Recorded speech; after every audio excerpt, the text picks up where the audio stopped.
The cube is under repair. After the attack of the Reckoning, it suffered some pretty heavy damage over the course of pretty much that entire time, from beginning to end. And the initial internal structure of the core group of ships that make up the permanent living residences, the atrium, those projects are becoming complete. The construction is finishing. There's just a few minor cosmetic things that need to be done, but for the most part, the cube has been restored.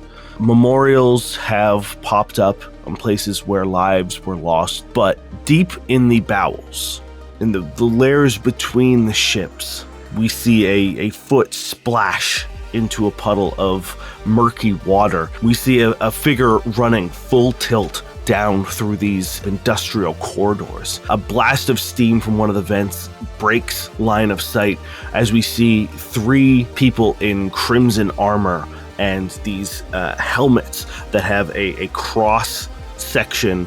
It looks like a T, a lit up orange T for their visor, and they're running through. And as these red armored people cross through, you see the telltale sign of the blood letters, the white crest with the teardrop shape. And finally, they tackle this person in the cloak and rip the cloak off. And it is a older human who looks like deranged, like wild. His eyes are large and bloodshot, and during this scuffle, he manages to get his hands on a gun and puts it directly to the face of the bloodletter that tackled him. And they're in a really tense standoff. As the man's hand sort of quivers and shakes, the helmet in this T shape parts and opens up. Cody, would you like to let me know how you defuse this situation? Don't worry. The blood helpers are here. Boss, you gotta stop calling us that. It sucks so bad. You know you need the rebrand, and it's been helping. I mean, if you want to rebrand, technically, bloodletters, leeches were used for medicine. We've been over this, boss. I'm happy to workshop a new name, but blood helpers ain't it. Blood givers? Because we do the blood drives now, so wait, hold on. Please don't shoot my face. The guy who's like got a gun in your face, just like, shut up, all of you, shut up. They were right. The Valai were right. We're gonna take it down. I'm gonna take it all down. And then he opens up his cloak, and underneath he's got just bombs, and there's a like ticking time that's like winding down on his chest. He says, I'm gonna blow this place sky high. I'll be a god like them. Is the cube our sand point? Bad things just keep happening to it. I actually had low-key PTSD when you said the cube is under, and then I was like, oh fuck, what the straight up thought it was under attack again. Do I get the impression this is a real bomb? Yeah, 100%. Oh man, I was just gonna disarm the gun, but now... Is it possible I can use my pull the pin ability to pull a wire instead of the pin from a grenade? Yeah, sure. No, you should use it as intended. Yeah. I just say, I'm part Valai, right? And like in that moment of like hesitation, I'm just gonna like push the gun up, reach out and go bing, and just like pull one wire. Yeah, you see the clock on his chest flash for a second, and then it all resets to 0 and then turns off. Always pull the red wire. That's what they do in the movies. He looks at you and he just says, No, I need to honor them. They were right. We need to, all of this is bad. And he like starts trying to like get away again. I just hug him and I say, don't worry. We're going to put you in jail. And your companion, your friend, has walked over and slapped on some of these like laser handcuffs on him as he's being embraced by you, and you have successfully captured your mark. You've been blood helped. The guy's like, oh god. The two of you make your way up to the atrium where a vehicle is standing there waiting, and a group of blades are also waiting for the handoff. And as you approach, they sort of straighten up a little bit, and the sort of captain of this group walks over and just says, I would have said it would be a cold day in hell when I thank a bloodletter for helping us. But here's your credits. Hands you a stick, and they tap something on a little terminal in their like computer, and you hear like a little blink as you complete your contract, and they load this guy into the back of a Blades vehicle and drive off. Good thing we're not bloodletters, eh, crew? He's just like, yep. It's definitely spray painted on the side of the ship, like crossed out the letter part, and it just says helper. As you get on your bloodletter ship, or blood helper ship, I guess, what do you do? What is your, what does it look like? I get back on, and it's like high fives, hugs for the crew, and like there's a tally up in the main area that just says people helped, and we add one to it. And I think at this point people are like, the direction the bloodletters were initially taken in was uncomfortable, but everybody's very grudgingly coming around. They still don't like to admit that they like it, but I think the fact that on the way out people are clapping, or we get a free coffee from a coffee stand on the cube as people are thanks. I think it's really starting to get through to pretty much everybody. So at this point, people actually gather around for the ceremony of marking one more helped person. And, the facade of even being annoyed by this is just dropping. It also doesn't hurt that this is the steadiest stream of income that all of these guys have, and all these people have ever had. Because you are actually getting hired on reputation now, as well as you, Cody, one of the dudes who saved the universe. The fact that you're not these shitty people doing shitty things. So almost like a tavern.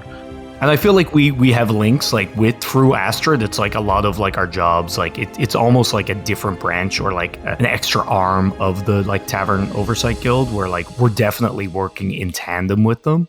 And we're taking tiny jobs too, just little bits. And again, people were annoyed, but that money trickles in and the reputation trickles in, and it's a whole different system, but it's getting to them in a good way. You began returning to the home base on Cirth. And as you land, Cirth as you know it has changed drastically. You fly in, and the first thing that is noticeable on the station is the tier structure is gone. It's more of a spiral now. It's not I don't know why that's funny. It's not platforms. And geometric shapes just get Terry real good. It's just a spiral of madness is what I'm expecting. Man, two things, ducks and spirals. And you can see that the whole top portion is gone. There's no buildings, skyscrapers. There's no elite area, it looks like. The elevator shaft in the middle has been replaced with multiple access points to various stops along this spiral, and Cirth has been opened up to everyone. Do I know how this came about? You do. Bryce Wade, Hell yeah. led a full-on revolt, an industrial revolt against the companies, and pushed them out because of the nature of what happened during the Reckoning. Contra stock plummeted, and he bought them out of Cirth, and it was just a matter of really smart investments and financial moves. And there was some ground level stuff, right, with Ratman and Ratwoman and Ratgirl, and there's rumors of it, but nothing substantial to be proven. Okay. And yeah, he essentially sort of bought out or pushed out all of the other corporations, including Wayne Enterprises. Wade Enterprises. Yeah, what was that? Wait, huh? What? Who? Ooh. I think we almost tripped over the copyright line over there. Dane just disappeared. He just grappling hooked away. Yeah, there's no industrial element to Cirth anymore. It's all just sort of it's pretty much a party station now. The Midnight Bazaar has been restored as much as they can. There's still places of rubble and ruin, but for the most part, the main strip has been reopened to tourists, and then the drip is now also open to tourists as well. Anyone can come and go between the levels. Trade is way up. Entertainment and people being able to open their own businesses and perform places. There's no more like being trapped at a level and being at the mercy of people above you. It's a full-on functioning society where the caste system has been removed, and you guys have your headquarters in the Midnight Bazaar. Hell yeah. Is Tokyo Snowdrift rebuilt? You tell me. I'm going to say that is a project that Cody could. I think Cody definitely sponsored the rebuilding of Tokyo Snowdrift, and I think like made sure that people knew it too. So that place is probably booming. Oh, your face is like holding like a milkshake with a thumbs up on top of the building. Yeah, it's like there's definitely several signed pictures on the wall with me doing that. And I don't know if Merrick and Dern were available, so maybe just artist renditions of the two of you guys on either side. They're like not it's quite like, there. Be a hero. Have a milkshake. Yeah, Merrick is so shredded and Dern is so scarred. I think there's like so many pictures of like just the three of you absolutely fucking like deezed out, like so jacked, and like to the point where if I'm there, people don't know it's me because I don't look like. Yeah. Who commissioned these artist renditions? America has no idea this happened. It's all things FB2K has made on Photoshop. And as you guys go to have your sort of like post-mission celebratory milkshake, you slide in and a robotic waitress floats over and says, "The usual, boys," and like flips out napkins to put down at the table. You know it. And within like 30 seconds, there are 4 milkshakes that go down. And the guy who was with you on the mission says, "Boss, we've been thinking, this whole helping people, this whole gig, thanks. It wasn't really in the cards for us before all this, and most of us lived 2, 3, 4, if we're lucky, 5 years as a bloodletter. And if we weren't used as bait to summon a evil god thing, we would get stabbed or shot or, thrown off a cliff. Punched to death. Whipped with some sort of like infernal lash that would cause us pain and suffering for our entire lives. Crushed, hit by a car. Turbine. Incinerated by a jet engine. Police brutality. Oh, all the time. Poison, yeah. Poison, acid. Any sort of like chemical related burns. Poison acid. Yeah, it's... What I'm getting at is, you gave us a chance that I didn't think any of us deserved or had in us. So, this one's on me. And he puts down a cred stick. But we drink for free here. Sorry, I ruined the moment. I do that. You had it in you. You guys made the right choice back when we needed you, and you made a lot of wrong choices before that, but sometimes life deals you the wrong hand, or the person on top leads you the wrong direction. So you're making up for it now, and that's the most important thing. And we're having fun doing it. You get a phone call. Before you answer it, you look down and you see that it is a private number from Chirillis. Oh no. Did one of us get arrested again? I pop it open. Blood helpers? Cody here. You hear the voice of Jalen Mazo. Oh, Jalen, I'll be back at the base in 5 minutes. We're running a little late, but don't worry, everything's taken care of. Can we reschedule? Will they let you do that? Believe it or not, the Iron Fortress isn't exactly flexible on their prisoner phone calls, so no. But I'll run. Okay. Yeah. I've got some time, but I just won't be able to call until next week. Okay.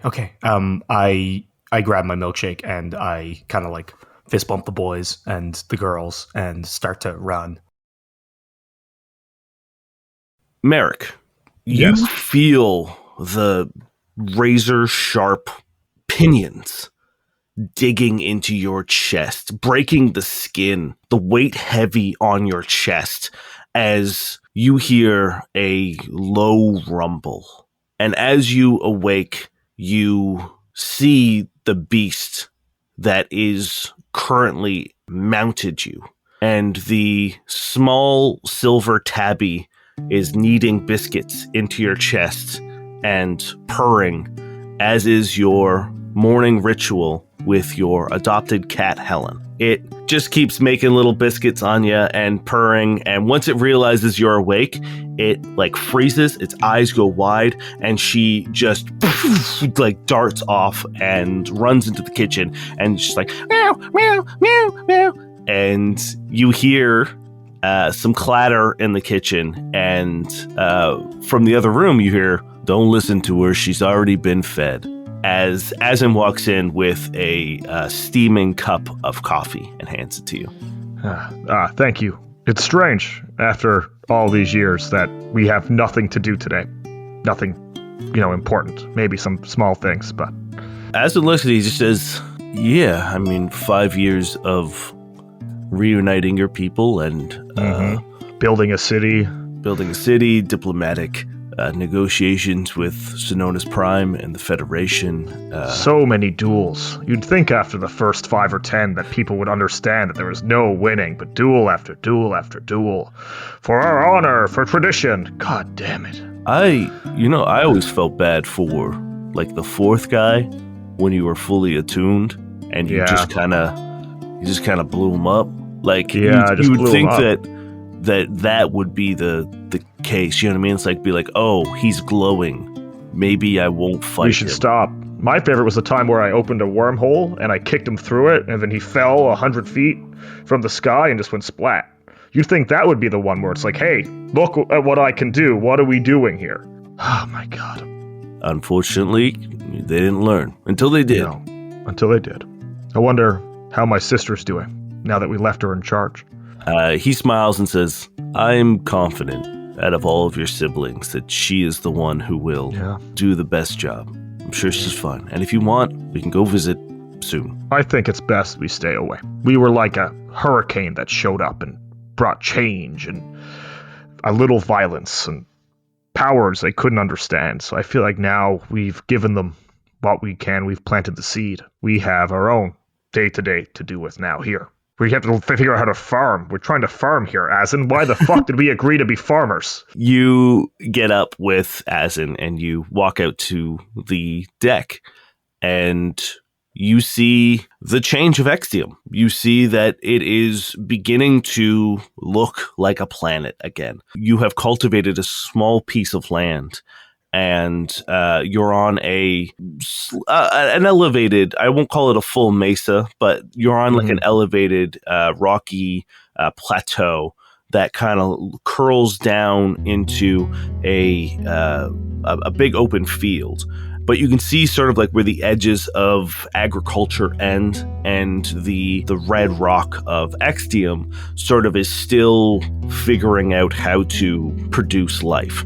But it looks like the planet has given you and Azin and Helen a piece of opportunity. And a small farm sits up and fenced off to your left, a little bit of a pond that trickles down into a larger lake at the base of your plateau. And I wouldn't say it's impressive, but it's modest. It is doing what it's meant to do. You're not yielding a massive crop, but it's enough to eat. It's enough to fill your bellies, and it's enough to begin change and reestablish Extium as a planet that can be lived on. Every now and then you'll see the very subtle shift of a mountain or the attempt to bring up a tree, as Extium is also working with you to heal and once again be sustainable for life. Yeah, like I see a mountain start to move, and I'm like, hey, no. We picked that spot. We picked that spot on purpose. There's a moment where Azin and you just stand in silence and look out. At one point, he places a hand on your shoulder and kind of brings you in close and rests his head on your shoulder for a brief moment before saying, "We probably should check in with Extium today, if you'd like." No, you're right. It's been a little too long, so just to make sure that things are going as planned. We'll get our coats. And Asin disappears into the house for a bit, which is just a regular cottage. There's nothing special about it. If anything, it's a little shabby, but it's homemade and it's yours. What do you do? What's a morning routine for Merrick now that he's not running around the universe and galaxy? I think he goes to check on his small bunch of animals, like probably a couple chickens. He's got a donkey that helps him like plow. Obviously, they're not doing a lot. It's not a horse, but they didn't know any better. Probably a goat. I feel like the donkey's name is Cody and the goat's name is Dern. And this all the other chickens are probably named after the crew of the Persistence, just because Merrick has to get that captain energy out somehow. Just they're giving speeches to the goats. Yeah, to the goat and donkey. But these goats and donkeys probably follow Merrick around. Like as long as he's on the property, like they're probably like at his side. He's got You're gonna be the funniest old man. My oh God. Man, yeah. He's like, yes, Cody, you've learned how to pick up the ball. I've taught the donkey how to fetch. The donkey just comes over and just like won't give you the ball, but like keeps nudging you as if it wants you to throw it, but won't give it to you. Oh, come. Oh. And the goat is just very moody. The goat's so stealthy. You don't know where it's gone. I just trip over him all the time. Like that's the thing. Merrick is just always tripping over this goat. It's chewing on something, and you reach in. It's just a bomb. What? Merrick used to have a cool, like, long flowing jacket, but now the bottom has been chewed so much that he just is switched to like a high waisted coat. And he just tells stories, I think, to his animals as he's walking around doing his routine, like putting out the spread. He's just, talking and mumbling. We could have done this, but we should have. No, it's not my job anymore. We're just. This is it. This is what we're doing. This is fine. He picks like a tomato and eats it fresh. I feel like as long as he's on like the farm, like he doesn't have his mouth covering on if it's just him and Asin and the cat. Whoa. Well, it's home, It's him and his partner in a safe area. But as soon as he leaves, obviously he puts it back on. So yeah, Asin comes out with the coat, dresses back up. Way less colors nowadays. I think he's just wearing like a leather jacket. Hell yeah. And some just normal clothes, nothing crazy. Yeah, you guys begin descending down sort of like the slope of the plateau, and as you do, a staircase folds down before you. Plateau just keeps spiraling down as the earth opens up, and you have made your home pretty much right above Extium. And where Extium used to be sort of like right in the core of the planet, it now is less like a orb and more like a sea that spans sort of this underground cavern that is underneath your home. It roils and ripples and has now taken up a much larger surface area. And it seems like this probably spreads through like right under the surface of the entire planet. And Extium, as you walk in, you hear that resonant voice that Extium speaks with and says, "It is good to see you today." Good to see you as well, Extium. I think we're ready to move to the next stage. I've got a large stack of applications to be our first villagers for our first settlement that we've been working on, and we have the map that we can finish the design. I want it to be fun for you, so if you want to add some mountains near that, so they have bad winters. I don't know what fun you get, but, we can make it work. Or a pond. Do you want them to be on a pond? There's a soft chuckle, and once again, it sounds like hundreds, if not thousands, of people laughing all at once, all layered on top of each other. You can see that Extium is embracing their nature of being more than one. They're allowing themselves to open up, and when they speak, it's whatever thought they're using for this moment is in one voice as opposed to a chorus of thousands.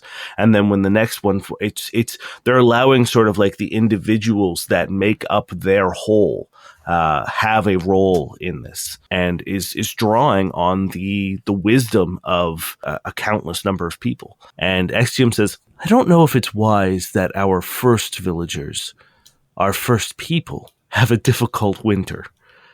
Once again, I want this to be fun for you. I don't know how you get fun out of this as a planet, so we don't want to make it perfect. Well, maybe we do want to make it perfect, but we can't have them all be perfect. Let's make sure that these ones stay. Okay. Yeah, that first group we did that year one, sheesh, that one did not go well. We went a little too hard on them. I should not have added the desert. That's my bad. Not for everybody. Yes. That was the year that Merrick introduced the sandworms. I brought some with me. I thought it would be like home. I love that you're just playing God in retirement. Axiom says, as per our deal, where are you going next to tell our story? I believe Knee is next on the list. I haven't been there since I've gotten back. That one I'll be gone away a little bit longer. It's a harder planet to sort of get around.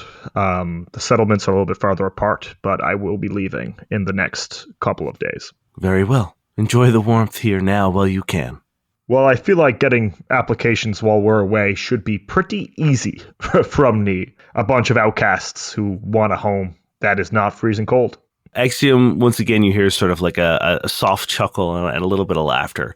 And they say, I am glad you kept your word, Merrick. I'm bound by it, Axiom, but now this seems like the right thing to do. I will keep doing this for as long as I need to. I'm happy here with you, and I feel like we're doing something major for the recovery of the system. There are a lot of people displaced by what happened. A planet exploded. There was a widespread chaos. So even though it's been a number of years, the system hasn't recovered, and I feel like we can be a big part of that.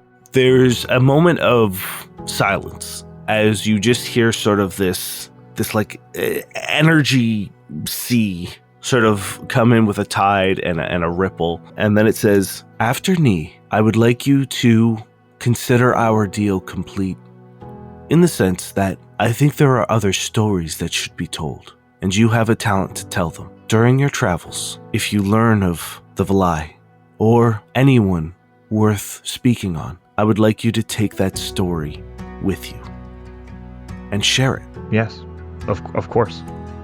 In Televet's name, I swear there's nothing more powerful and honest than a story. Nothing that can bring so much joy and motivation to an individual that costs you nothing but a couple of words. I swear that the Valai will always be entwined in the stories that I tell, and I will tell the story of Casa-Mal, of the people here. There's a moment where you see the sort of shore that you're standing on forms down into steps into this sea, almost inviting you to submerge yourself. Yeah, we don't have showers here yet, so I can take a bath. Thank you, Extium. And Merrick sort of goes down. As you enter in, you feel this wash of warmth, and you get glimpses of what Extium was.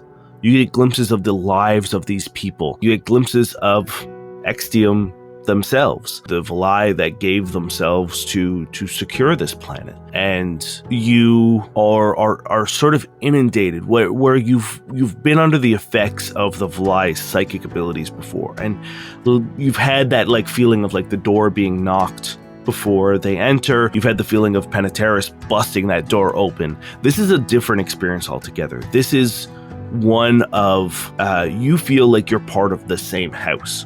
You feel like you are a part of this, and that you are another soul in this mixture. And this is how you gain the stories of the Valai, through Extium, and then this is also how you gain the story of Extium's people, through the communing of souls.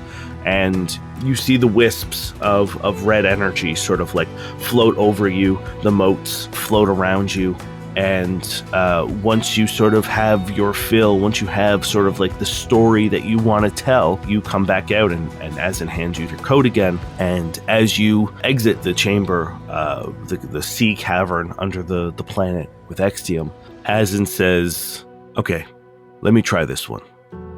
And the two of you go up to the plateau, the very edge, and he goes,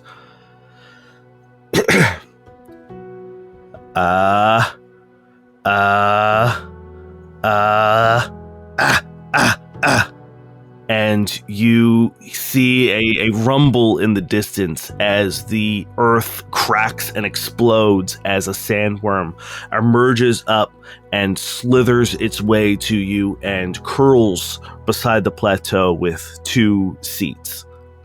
Yeah, we should have thought when we introduced the sandworms here that there's no predators, so they're just going to get very, very big. We didn't really think that one through, but at least they are learning. As you guys are getting on the sandworm, you feel your phones buzz, both of you, Azin and Merrick. As you are getting on, Azin's already hopped on, and as you are sort of like strapping yourself in, you see Azin check it, and his face drops, and he says, I know you wanted to go to Ni, but we should go to Kaya first. Cody, you are on the phone with Mazo, and you've returned to the base. Vale and Zelphus are there, and Zelphus gives you a wave very enthusiastically. Vale gives you a friendly little nod. He runs out, and this time Vale is a much different figure now. He's grown a beard. His hair has kind of grown out a little longer and is tied back into a ponytail. He's not wearing sort of that like big flamboyant outfit anymore. He's in like a suit, and he comes over to you and he just says, everything seems to be okay. We've done more tests. We've run everything that we can think of, and Zelphus gives a clean bill of health. Okay, yeah, that's good. That's good. Oh my god. This is 3 months now, and there is no sign of any cause for concern. And that was the threshold. We thought if we could make it 3 months, we'd make it.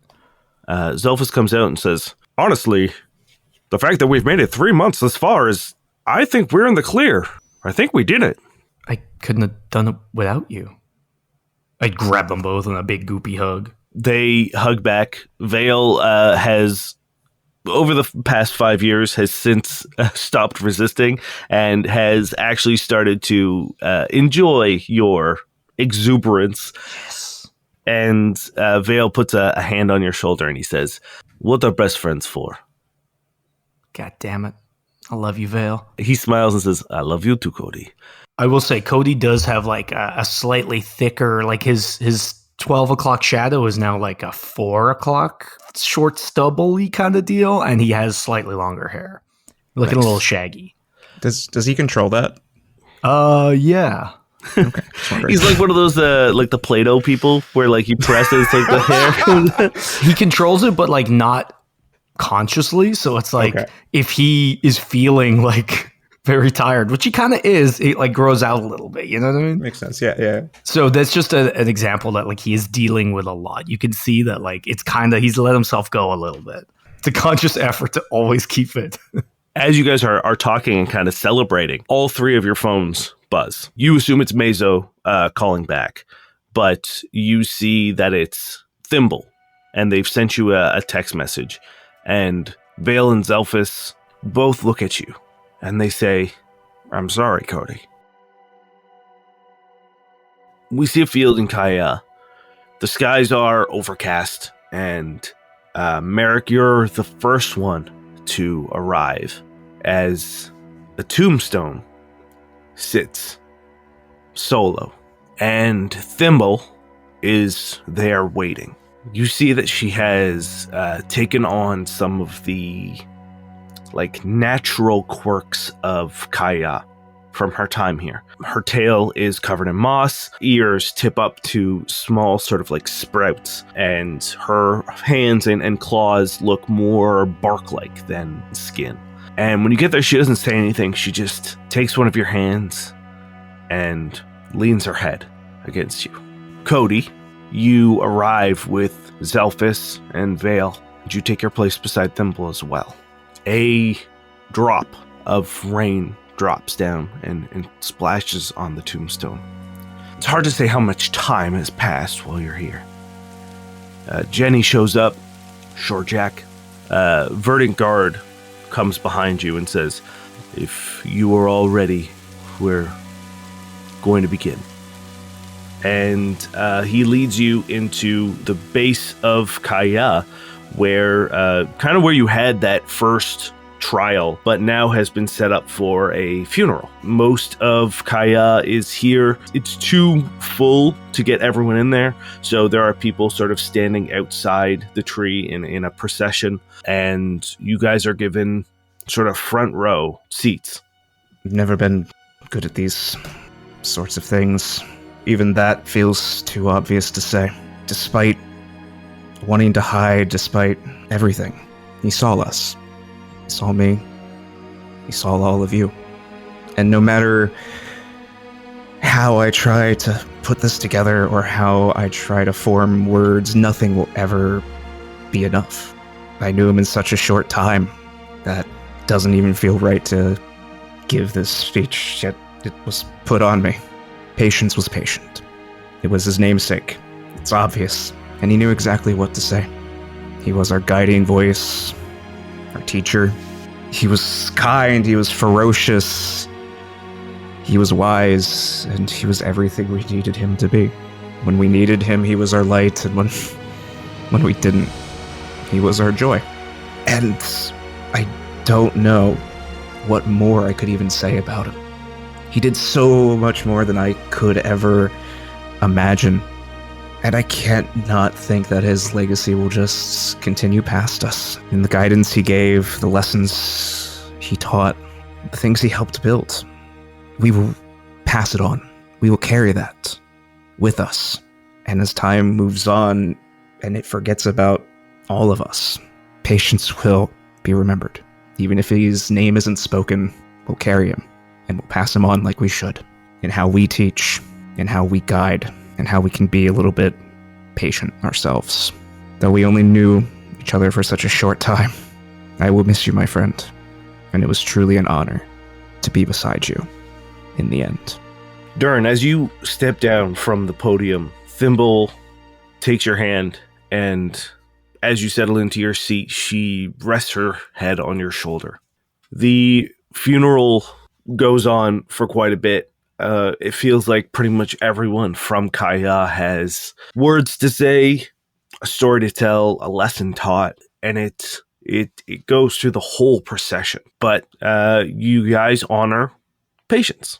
Durin now also has these same similar like natural quirks. What do you think Durin's got? Like a natural quirk, I imagine it's his fur is just a touch of green, but he's definitely smaller than you remember. Probably age has caught up to him. I imagine, like, if you... The end of... Or, like, not the end, but in, like, The Dark Knight Rises, how, like, after all those years of, like, superheroes just fucked, it's pretty much that. His body's mostly broken, and he's kind of slower than you would expect, smaller. And I think a touch of green from the Kaya glow. I was so convinced Durin was dead, you motherfucker. I had a feeling that it wasn't like as soon as I knew it was, I almost said Patience's name as soon as but I was like, I'm gonna see where this goes. I'm not gonna jump the gun here. I want to see, and then they fucked with us, Niall. They fucked with us. I hope you're proud of making me hope one of our beloved NPCs was dead just so you weren't. I hope you're proud of that. And now I feel terrible. You guys reconvene together for maybe the first time, like everyone, since everything happened. I've got some questions for you guys. Yeah, Merrick's ripped, if that's your first question. Merrick is so much more ripped. He's wearing a tight white t-shirt like Wolverine. Ripped. Is it a breakaway t-shirt? It could be. When you're that ripped, everything's a breakaway. Oh, good call. Yeah. Who kept the persistence? I guess me? Yeah, I would. Yeah. I don't see I like the idea that like it's parked on Exium, like under like Exium made like a couple like rocks shoot out like a makeshift garage, and it's just like covered in dirt. Like we take care of it, like we wash it and stuff, but it doesn't get nearly as me.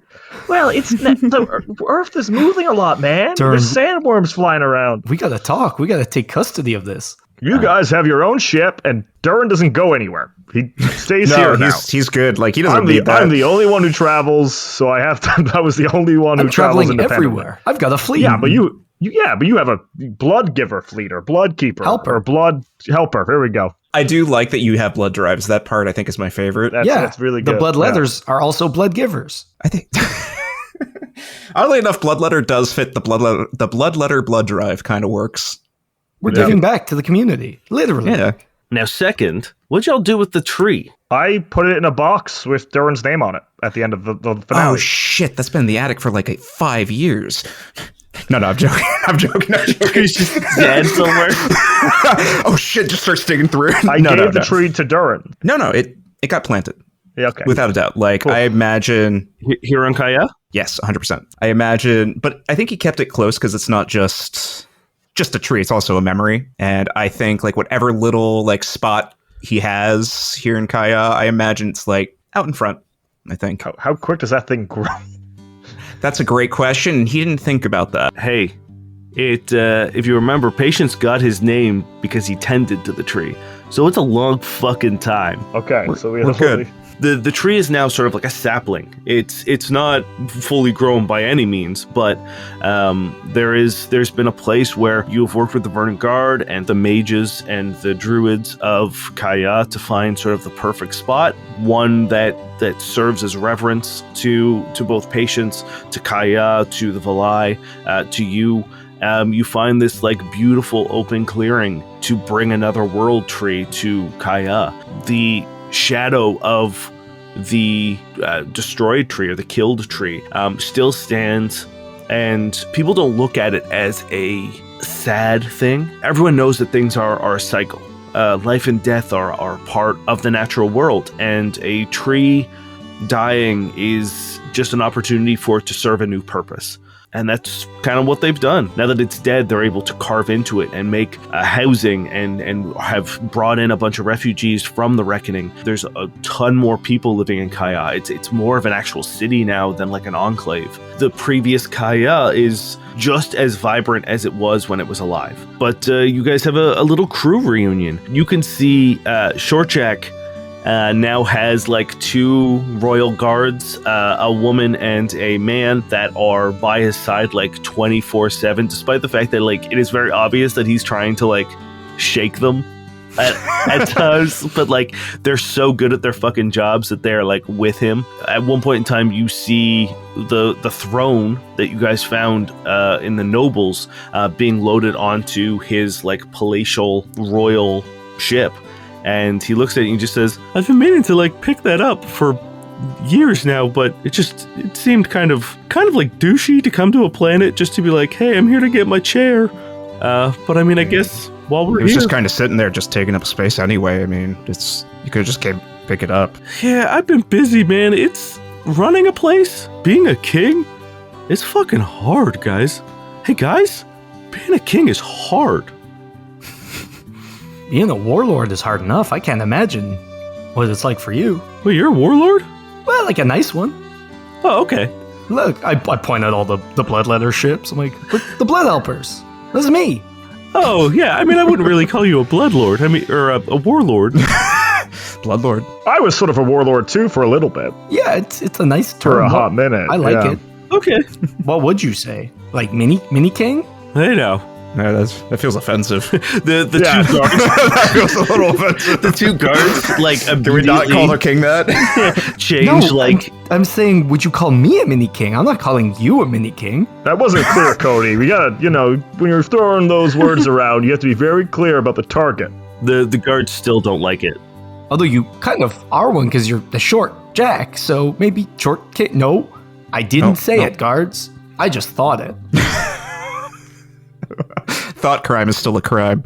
You guys are just kind of like wandering Kaya, and eventually he gets to Roots and Bolts, and he's like, God, this is where we met. That feels so fucking long ago, boys. Well, the way it has been. It feels like a lifetime. It really does, but I guess we're all different people now. Durin's green, Merrick's. Yeah, I don't know why that happens. Put muscles on his muscles? I did a lot of working out. Yeah, you look really good. I live on a planet where there's nothing. I just jog. A lot of jogging. He pokes your abs and it's just, I'm imagining like absolutely steel. Just Steel. like. Merrick looks so good. Like, they're major daddy energy. Like, Cody's got a little extra padding around the waist. You see Andre like pass by you guys and gives you just like another like dad Dad. Dad nods. Yeah, like daddy energy nod. Just like nice. Cody like thinks it's for him and like pats his tummy. He's like, thanks. And Short Jack just kind of like turns around and says, "It's insane how I went from being a mechanic to a king in like the span of weeks. I still can't get over it, but it was a pleasure to do what we did, even though it was scary and I almost died a bunch of times. I'm glad that I almost died with you guys." Well, today of all days, I think it's important to note how here on Kaya, that this was the starting point, the true starting point for everything that preceded. Yeah. If it wasn't for patience and yourself, Short Jack, we never would have gotten off this planet to do what we had to do. Obviously, back then, we didn't know what the end would have looked like, but every good story has to start strong. And that's what happened here. If you think about it, yours and Patience's kindness saved everyone. Everything turned around for us here, and it was because of you. Triador. And Triador, of course, my And boy. Triador, of course. You hear things rustle around in the back and go, "You're welcome." Short Jack looks at you and she says, I think that's might be the best way to honor Patience, is that everything we were able to do was because he pointed us the right way. If there's no words to thank him, we've got a whole system that does." We'll thank him in our own way. His story is one I will tell. Durin, what do you do on Kaya? What does your day-to-day life look like? So I imagine like the first like few months were absolutely agonizing. And he found a teaching role. He's been teaching here. He found trying to help guide the young, tried to prevent the mistakes that like everyone seems to keep making, seemed like the best way. So he teaches. That's crazy. I don't fucking believe that, but I He just kind of shrugs like, yes, you do enough centrifuge. Apparently like physics and math is pretty much all it is. So yeah, but and engineering, of course. You teach? I feel like there were times when me and Cody said very dumb things and you looked at us like you were going to kill us. Yeah, no, that look still works. Okay, all right. It's absolutely great. It just freezes the class. We even do like a little game of assassin at the end of the year. We like little post-its. No, it's fine. It's fine. It's like little post-its and you have a target, right? I've never lost, but it's fun. As you guys are talking, a small group of school kids like run up and be like, "Mr. Duran!" And they like all hug you, and they're all pretty much like the size of you now. I think there's a warmth to it. I think you see like a softening of Duran's face when he goes to hug them back, because he's just like, hey there, and he just hugs them. Am I misremembering? Is Mo a teacher as well? No, Mo the was kid's a teacher. Yeah, Mo used to be a teacher. Mo just I was really hoping they were fucking colleagues, because that would be just beautiful. Are they still alive? Yes or no? Don't ask questions we don't want answers to, Ryan. You look up on the balcony where the elevator is, and you see Mo and Poe waving. Poe yells down and says, "It's so good to see you all. Hello, how are you?" And how old are you two? We're so old. You can't ask that. Even I know that, and I'm Cody. I don't know. I'm just curious. For the first time, you all see the brilliant, radiant, neck-snapping, gorgeous smile of Mo. Oh my god. That is absolutely beautiful. To everyone else, she looks completely unmoved. She hasn't changed her face at all. This is how the Greeks must have felt about Helen of Troy. Guys, I know it's been a heavy day, but I have a surprise that I think might help people feel better. If you want to come with me. And yeah, Duran just like looks like, all right, today and tomorrow's off, but like we're gonna start working on some history stuff about Patience specifically. So get ready for that when we come back into class. All right. The kids all sort of like say their goodbyes and run off. As I lead you guys to where all the bloodletter ships are down, I'm just like, oh, wait here. Okay. And I go into the ship, and it takes like a while. And then I come out holding this gigantic shield in front of me. And it's like golden, it's very ornate, and you see it has Jenny's like signature on like the top right-hand side as I walk down to you guys. Are you going to combat, Cody? Do you need a hand? Oh, no, this isn't mine. This is Salvian's. And you notice one of my hands is like hidden behind the shield. And I reach out and there's 2 like melted milkshakes. I brought these from Sirth. Thank you so very Fantastic. much. We Just don't like a slop. we don't have a cryo bay, but I figured I'm going to invoke some graviton energy to try to cool this thing down. I'm just going to chug it down. After a toast, of course. There's probably a toast coming. Yeah. But wait, before you do that, there's another surprise. You're both grandparents. Excuse me? I toss the shield to the side. I look at Merrick specifically, like, what did we do? And I'm wearing this like little like, you know, those things you put the baby in. Baby And there's Bjorn. A baby Yeah. Bjorn. And there's a little tiny android baby in the harness looking out at you guys. You had that left alone in the spaceship by himself during the funeral? There's- I have an army of babysitters. Selvian I pokes his head out, and he's got like an apron on, and he's got like food all over him. He's got like a little hat, and he just says, "Nah, I was looking after the little guy." Uncle Salvi is, I think, his favorite person. Even more than me. Mm-hmm. Very upsetting. Cody, who's this baby? Yeah, It's- but congratulations, first off.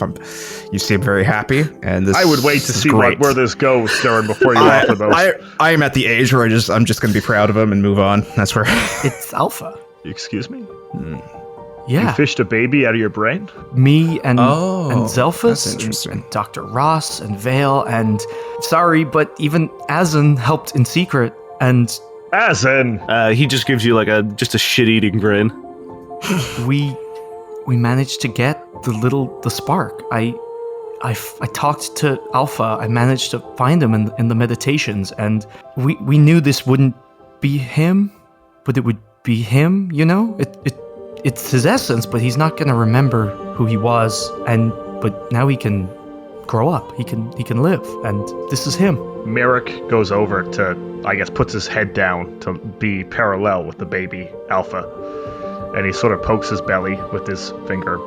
All right, my little prince, if you ever need someone to go to war for you, end a world, you just call your grandpappy Merrick, okay? You let me know. I'll do anything. I'll end time and space. That's a Love heavy you. promise for a Love child. you. We have no idea what kind of personality it's going to have. See a dark. It is my grandson, Durin, and this is the best I'm going to get. See a dark look in their eyes as they clench a fist. Cody's just like, these are kind of my dad's. So say hi. I just kind of like ruffle its head, not sure what to do with a child ever. So just there we go. Try to fist bump it, but it doesn't quite work. And like, okay, yeah. I went from teenager to grandparent in like 5 years. Yeah, you're like 25. I'm like 25. I know. You're the youngest, and yet you're like running a farm. If Duran had died, Cody was going to be like, I always thought you'd die first to Merrick, even though he's so young. He's just the oldest soul. He feels the oldest, yeah. Ugh. As you guys are having dinner that night, just like a full family crew reunion, Johara comes over to you, Durin, and places it like just big hand on your shoulder. Probably hits you a little harder, like now that you're not sort of like. Oh yeah, I try not to wince. And he sits down and he says, "I have to thank you once more for Kaya's help in getting us instituted into the Federation. You guys were integral in repairing the bonds between your work here and Merrick's negotiations and your connections with Astrid. We were positive that we'd be able to get in, and we now know that despite some of us still thinking we would be better as a sovereign nation, we know that Casa-Mal's strength comes with unity. And in order to keep our home safe, we need to keep every home safe. So thank you." Least we could do for how much you've helped us with everything. Not nearly enough to pay back what we lost, though. As you are talking with Johara, the banquet hall doors open up, and there is a retinue of guards of Ministry of Defense soldiers that come in. And Don't red wedding us. in the center is Astrid. and she is escorted to your table. And when she sits down, the guards sort of like fan out to the edges of the room while one stays sort of nearby. And she looks at Shortjack and she says, "This is exhausting, isn't it?" Shortjack smiles and says, "Yeah, it gets a bit old to constantly have armed guards following you around, but I guess when you're the leader of... I mean, I'm just the leader of a people. You're the leader of the system." And you see a small sort of like token indicating that Astrid is now the High Counselor of the Federation. Counselor, Congratulations. Well deserved. your guards do know that this is probably the safest room in the system right now without them, right? Do they understand that? Yeah, I think we've got this. She smiles and she's like, "Oh, they know, but considering the events of the past 10 years or so, they're not going to slack off." Well, at least ask them to stand by the wall so we don't ruin the vibe for everybody else. We're trying to celebrate a hero. To the wall, guards, to the wall. Or we could The guard wall. pull them out of the table and they could sit down too. And guard Oh, wall. can we get like a slightly smaller table? Yeah, like the kids' table. The guards table. There's already a guard table set up, and the two of Shortjack's guards are just sitting there. I imagine like bright red plastic seats that are just a little too low. Yeah. And you guys have a really nice like dinner of everyone catching up, everyone telling stories, everyone sort of lots of talk about patience, lots of talk about everything that's kind of happened over the past 5 years. And finally, at the end of it, Jenny is playing a song at like the head of the table, and it's just like jamming out, and it's a very reserved dinner has become sort of a very exuberant party. Is there anyone that you guys would like to talk to and catch up with specifically? I don't know. Like Durin's just kind of happy to be around like Merrick and Cody. Like again. I pulled Durin away because I feel like every time we have a situation like this, I have to pull Durin away for a moment. I'll talk to Jenny when she's done playing because I want to know what she's been up to. Does this have to do with the child? Yes, we have to talk about that very quickly. Oh shit. Okay. All right. He gets up, just kind of and just.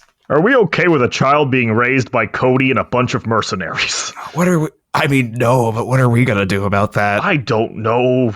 Like, Oh God. what would the dad answer be? Give him a good dad answer, I'm gonna right? pitch the idea that Alpha should spend summers with me on the farm to learn work ethic. So at least I get him for at least a month or two in the summertime. Oh wait, okay, maybe a little bit here in the fall for some socializing with the kids and stuff. Yes, yeah, maybe he can go to school with you when he's going to school age. There we go. Because I mean, what kind of socializing is he getting with mercenaries? All right, like, he probably knows all the bad words already, and he's like 3 months old.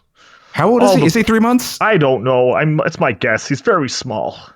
Cody, how not Cody, but like I guess no. How old is he? 3 months, yes. Yeah, 3 months. 3 months. Okay, all right. You guys look over while you're having this conversation, and the bloodletters are like absolutely doting over Alpha. Salvian's got him, and at one point in time he gets jostled, and you see all of the bloodletters like stand up to attack the person that bumped into Salvian, and Salvian actually like calms them all down and like de-escalates the like the situation. It's not a healthy environment at all, Merrick. We gotta get him out of there. Maybe he'll be fine. Maybe we're worrying too much. I've missed you, Merrick. We haven't had a good dad to dad talk in a while. Durin, I just want to say I'm proud of you. Proud of you too.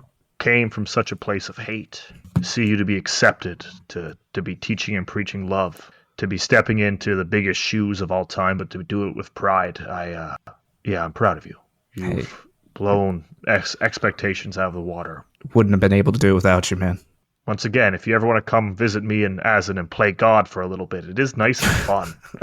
I can ask him to move a mountain, and the mountain just moves. It's pretty cool. Not sure if I'll be able to make the trip, but I can try. There's very few people that I respect in this world who I would allow to lead me, which is a weird thing to say, but there's plenty that fell short. But at the end, you did what I believe no other leader would ever do. You did exactly what you should, despite the consequences. And I'm happy to follow your word anytime you ever need it. Even in this age, I would do it in a heartbeat. Let's hope I never need to call upon you again, my friend. I hope not, too. I'll try. And if I have to, let our enemies be damned. You know what? Maybe I need to make some time and come visit you. Anytime, my friend. Please. All we do is play cards. And apparently just lots of sit-ups. I'm going crazy. I talk to a goat and a donkey every day. Do you need to visit me more than me visit you? Like Maybe. I'm only 25, Durin. I'm only 25. Cody's like, what? What did you say? This is like that's the age of self-discovery. What are you doing? Don't What are you know, doing? man. Wait, are you finished your whole journey thing? I forget the name of it, but I don't know. I mean, technically, your tempering is still going, and everyone. I guess you kind of went home. I did go back. Yeah. I guess. I mean, what are you doing, Merrick? Don't know. I'm enjoying it, but I don't know. Cody, Jenny finishes her song and sees you walking over, and she kind of like slings her guitar around her back and grabs a beer and cracks it open. Thanks again for signing that shield for Salvian. It's his favorite, even though he won't admit it. Anything for a fan. And she gives him a wink, and Salvian, like, he just goes fucking beet red, and he's like, just looks away. Yeah, he's just staring at the baby. The baby's just like, you ever thought about doing dad rock songs? He's like, I mean, I don't know if it's my style, but I feel like anything I released maybe like 20 years ago could be considered dad rock.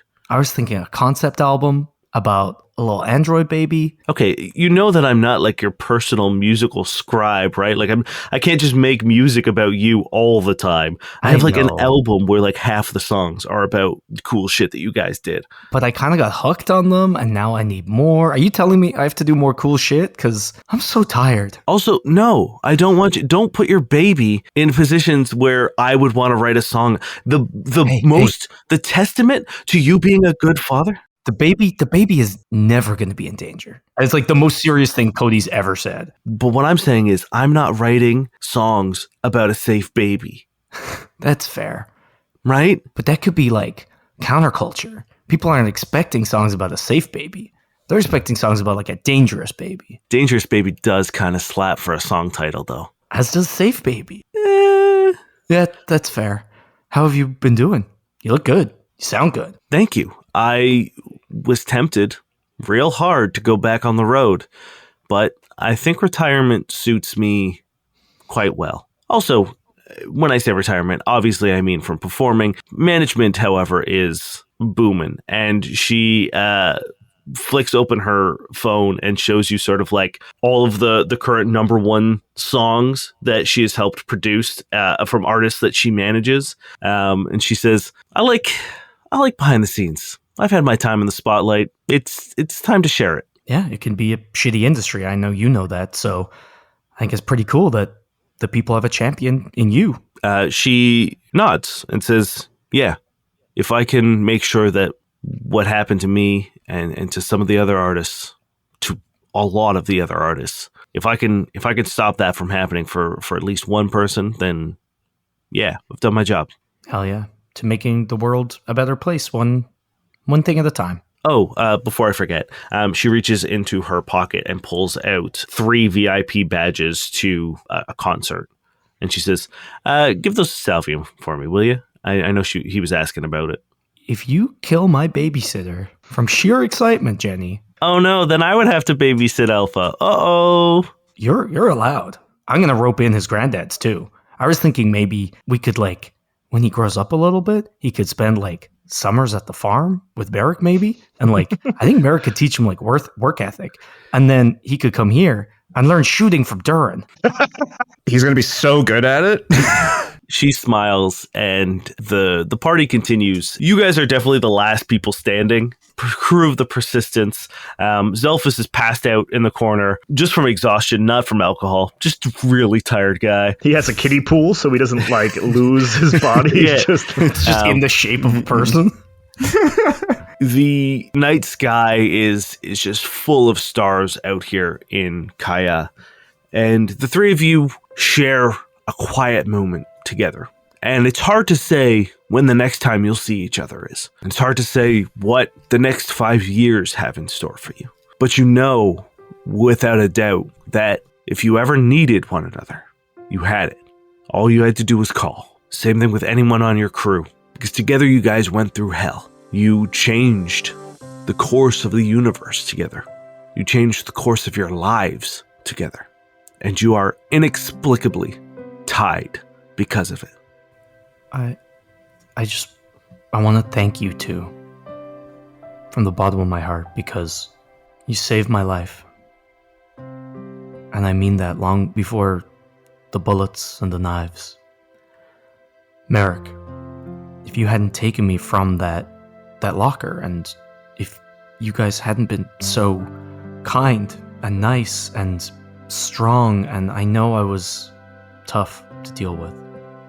I feel like we joke about you guys being my dads, but already I have to deal with little baby tantrums, and I feel like that was what you kind of had to deal with at times with me. And I cannot thank you enough. I love you two more than words could ever explain. You saved my life, and you made me the person I am today, and you gave me a life, and you helped me save Alpha, and we saved everything. And there's no one I would rather have done this with. And I don't think there's anyone I could have done this with. You're just the best people. The three of us saved each other, time and time again. We all grew, Cody. We all had our weaknesses. We all had our moments of doubt. You two helped me grow up quick when I needed to. You trusted me in a position that maybe was above my station, but I rose to the occasion because the sea underneath me was so stable and grand that the tides lifted me up when I needed to be up there. You two are the reason why I was able to reclaim the love of my life. As I gaze over at Azan, we did this together. The three of us were able to find the things we needed because we had each other. So as time goes on, every passing moment of every passing day, I will think of the two of you and I will thank you in my heart of hearts. And realize that at any moment, you can call upon me and I will call upon you in times of crisis. Because together, the three of us can deal with anything. And we've proven that over and over and over again. Merrick sort of puts his arms around the two of you. It's hard not to be proud of what we've done. It was a lot. We went through so much together, and I don't have many words to really put that into context. But God, it was beautiful. At one point, I thought a duck man was going to kill us at the bottom of the ocean. That duck was so fucking funny, and I wish... I've learned that when you talk about pretty much anything that happened out of context, it sounds insane. It sounds insane. It really does. But just, it was hell, it was chaotic, it was beautiful, and at the end of the day, I'd do it all over again. I'm glad the three of us got to be heroes. Yeah. I'm glad the three of us get to be friends. I never want tonight to end, gentlemen, but we must move on. I head to Knee in the morning to continue my mission. Durin, you've got to have your class lessons ready by Monday. That's... I haven't learned anything, guys. I just wing it, and it seems to work out okay. You should put a little bit more effort in for the children, okay? That's one note. Read a book. It's been 4 years. It seems to be working just fine. Oh, God, okay. I make them read books. I don't have to read anymore. And I'm assuming it's almost Alpha's nap time. Or wake-up time? What time is it? I don't know. At what age do they start actually respecting circadian sleep cycles? As far as I've read, never. Oh, cool. Okay. Just when you get them to the point, then they're adults and they choose to do irresponsible things like stay up late anyway. So just never, I hear. You hear like that moment in time where the crickets stop and the morning birds start, and you realize that it's so fucking late or early, depending on how you want to look at it, as the sun is starting to come up. All right. I love you both. Love you too, buddy. Please reach out. I sort of walk over and kick Azan to wake him up. I'm going to visit both of you. Yeah. A whole bunch. Please. I'm so lonely. I love you, Azan, but I'm so lonely. Azan's just sleepily nodding. Yeah, Azan would say that a lot on our secret chats, but in a cool, nice way. Okay. Come on, Azan. We head to Knee. Merrick, we need to have our own secret chats now. Yeah, we do. I'm figuring out how to use the internet. So once I get that nailed in. You're so old. We get the dad's chat. What's your life expectancy? Mine's 60 years, and that's not great. So I think too long at this point. I feel like I'm going to be like this for 100 more years. Damn, that's My mother lived to be 200 or something. Man, you're you're not even a quarter of the way through. Not even. We need to go on a mission to age Merrick down. Please. Don't worry, I'm sure looking after a baby will have that effect. There's a place on a mountaintop where I go to meditate that's already so worn in, my butt is grooved into the top of the mountain. How hard do you sit there? Very hard. Actually, I must do that for you, right? To make it a little cozier? No, he's asking me to stop.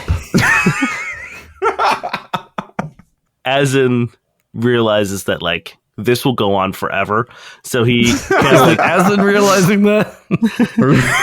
For his day. as he puts his arm around your waist and begins sort of like pulling you away and just says, come on, we have to go to Knee. And you know we want to get there during the day. There's a joke there about knee and nights that I can't find.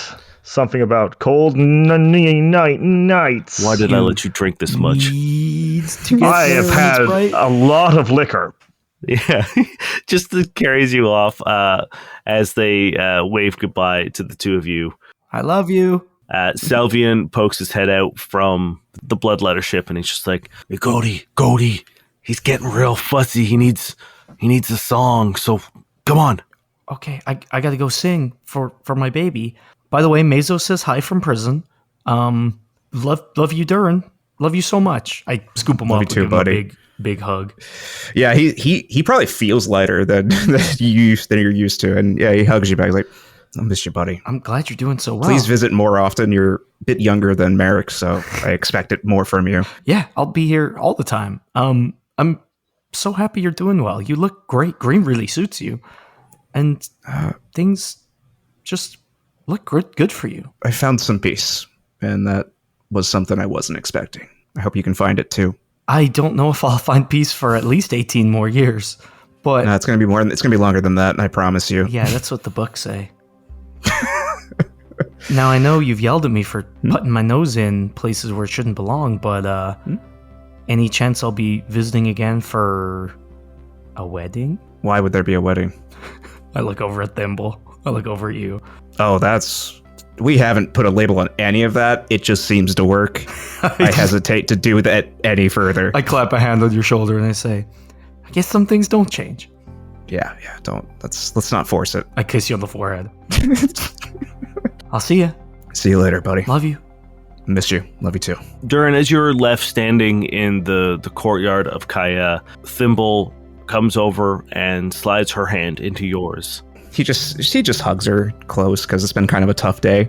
Like a lot of emotions, and just leans into her. She smiles, looks up at you, and just says, let's go get some rest. Yeah, I need it. I need it. And the two of you head home.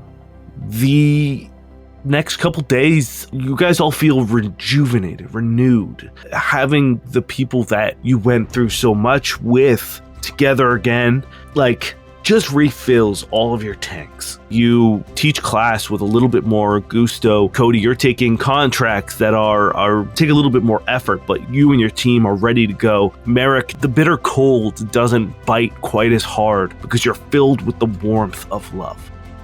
Back on Therum, Astrid makes a speech marking the remembrance of the reckoning.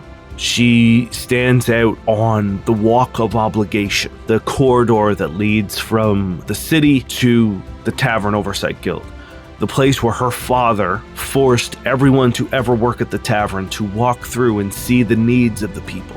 And this is where she's chosen to do her speech. And she says, today we mark another anniversary of an event that put us all at risk, but also opened a lot of our eyes. We learned that in inaction, we breed hatred. In idleness, we allow corruption.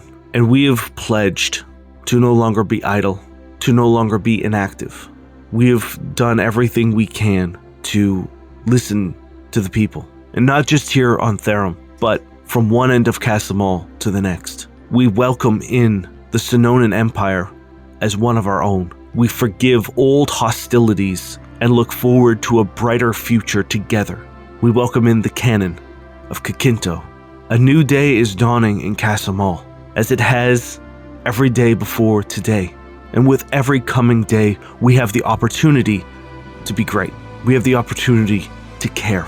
During the reckoning, we saw that a small group of people could change everything. And that is a reminder we need to take seriously.